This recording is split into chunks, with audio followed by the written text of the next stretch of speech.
G'day punters, I'm Mark Duclos. Welcome along to our week in review here at thedogs.com.au and Greyhound Racing New South Wales. Before we get into all the action on the track, let's update you with what's happening at Grafton and Richmond in regards to the new tracks being built. And last week, GRNSW CEO Tony Mestrov and local member Chris Galuptis visited the Grafton venue. The reason for this announcement is to say that we are on track for an end of April finish to the project. We should be racing in June. So with all the rain over summer, the team's done an incredible job to have this project finished on time. Grafton is a very important part of Greyhound Racing New South Wales. There's a huge cohort of participants. The club has done an unbelievable job, led by John Corrigan. They fully deserve this over a long time. It's a key area. This will be the first purpose-built track in decades in New South Wales. It's Greyhound Racing New South Wales' biggest project, thanks to the New South Wales government, of $4.6 million. It's all about the welfare of the track. This is world's best practice design and construction, and also meets the minimum track standard.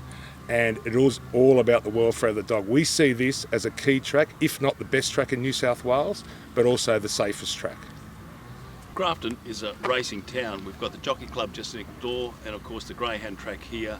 We've got a long history with racing. We love our racing, and this will enhance and secure the Greyhound racing future of this city. I think it's an absolutely fantastic facility, a state-of-the-art facility that will bring in owners and trainers and patrons from all over the North Coast, in fact from all over New South Wales.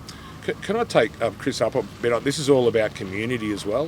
The important part is this is an important fabric of Greyhound racing in New South Wales, but this is also about local jobs. Most of the contractors here are locally based, and that's important.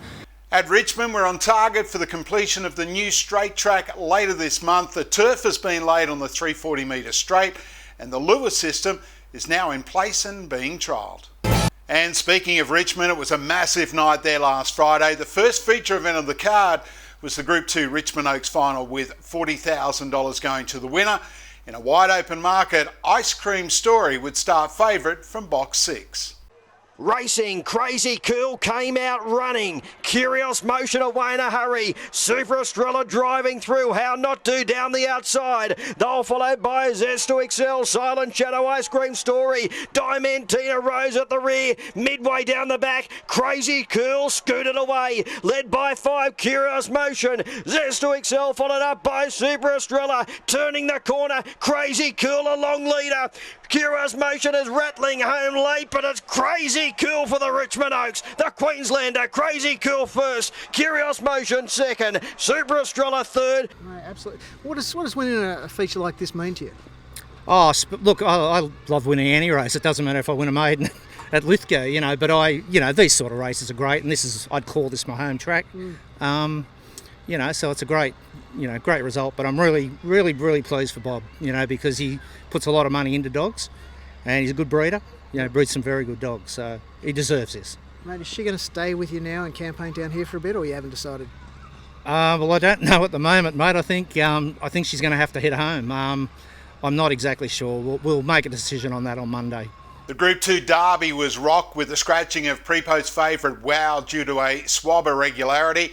Incapacitated for Tess Simmons, and Justin King was heavily back late and produced a victory for the locals. Racing, Avalanche got away okay. It's a Rush began brilliantly. Incapacitated moving up to challenge. Royal M Grand third and out wide Avalanche. There followed by Utah Express. Further back, Ritzico and Tachycardic. At the rear, Rampant Jimmy down the back. Incapacitated moved up, struck the lead over. It's a Rush, then Avalanche, followed by Royal M Grand. Turning the corner, it's a Incapacitated clear. He's anything but, and won the Richmond Derby, incapacitated by 3.5. Tess, congratulations, Group 2 Richmond Derby. How's it feel? Oh, I can't believe it. I'm lost for words. It must be a really, really good feeling with this dog. Yeah, it's done so much for you, won so many feature races, just keeps chasing hard. He's been so consistent. I think he's made like 4 or 5 group races now, and it's just good to finally crack one and I just want to see him and see Justin and see how he is. What really does it feel like, to win this is a hot field. Yeah. It's a pretty special win. Yeah, it is. We've been through a lot with this dog, but I couldn't do it without Justin. He's had my back the whole way and been so supportive. I'm lost for words. I can't believe it.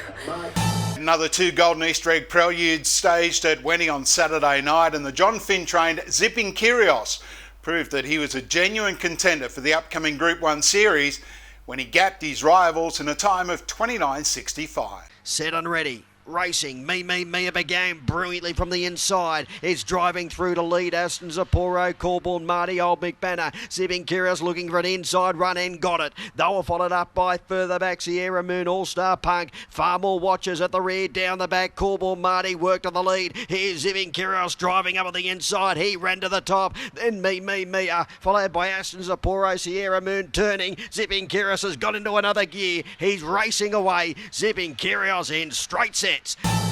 And on Sunday evening, it was TEMORA's turn to shine with the running of the LADBROKES TEMORA Cup final. JODIE and Andy Lord had 5 of the 8 finalists, and it was the fastest heat winner, Mr. Ticket, which prevailed in a nail-biter. Racing. Lightning Blue a little slow and Speaking Spanish flew out. She's going to lead Fire Legend to second. Ritz O'Donnell deep 3. Next up was April Rocks there, followed by Winlock on top. Mr. Ticket out the back. Sarita Lightning Blue top corner. Speaking Spanish by 4. Fire Legends the pursuer. 4 off then to Mr. Ticket. Turning Speaking Spanish in front. The outside is Fire Legend. Here's the post. Oh, this is close. Mr. Ticket's jumped up out of the ground late. Mr. Ticket. And that's all we have in this week's edition. Don't forget, for all the latest news, fields, form and video previews, just head to the dogs.com.au website. You can also watch live racing there free of charge. We leave you this week with our sports bet run of the week from DAPTO last Thursday night. I'll see you next week.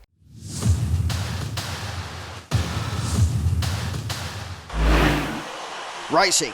One Dimension began beautifully in the centre. It's a moment away in a hurry with a favourite. One Dimension's going to run to the top. Zipping Anthea's getting up on the inside and bumped it out of the way. Zipping Anthea's gone to the lead over One Dimension. They were followed up by It's a Moment. A gap to Manila King, Nordic Force, and then Luigi and Goggins at the rear. Front runner Zipping Anthea. Now One Dimension hooking to going back to the inside. Now hooking to the outside, swinging. Zipping Anthea. One Dimension moved up, struck the lead in the shadows. One Dimension the favourite got there. It was a hard ride, but she's won the money.